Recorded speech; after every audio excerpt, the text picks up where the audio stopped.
In today's video, I'm going to teach you how to upload and use an audio file with ChatGPT on your iPhone.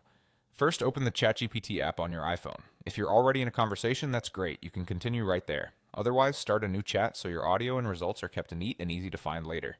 Either way works the same. Look near the message box at the bottom of the screen.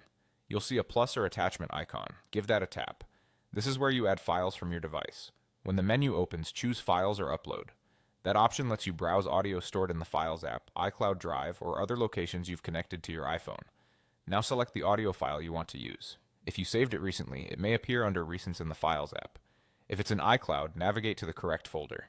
Supported formats commonly include MP3, M4A, and WAV. But if your file doesn't appear, double-check its format or where it's stored. Renaming your file clearly, like interview.jan10, can make it easier to spot and reference later. After selecting the file, wait for the upload to finish. You'll usually see a brief progress indicator. Keep the app open and stay on a stable connection until it completes. Larger files may take a little longer.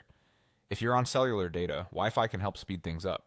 Once the audio is attached, type exactly what you want ChatGPT to do with it. Be specific. For example, you might write, "Transcribe this audio verbatim, summarize the key points and action items, or analyze the tone and main arguments." If the audio is in another language, mention that up front. You can also add preferences like formatting, timestamps, or a target reading level. Clear instructions help produce better results. When your message looks good, tap Send. ChatGPT will process the audio and respond based on what you asked. For long files or complex requests, it might take a moment. That's normal. If anything looks off, you can follow up in the same chat with clarifications, like asking for a shorter summary, bullet-style action items converted into paragraphs, or highlighting quotes. If the upload fails, confirm your connection and try again with the same file. And that's it. Open the app, attach your audio through Files or Upload, wait for it to finish, tell ChatGPT exactly what you need, and send. With clear instructions and a stable upload, you'll get transcriptions, summaries, or analysis ready to use in just a few steps.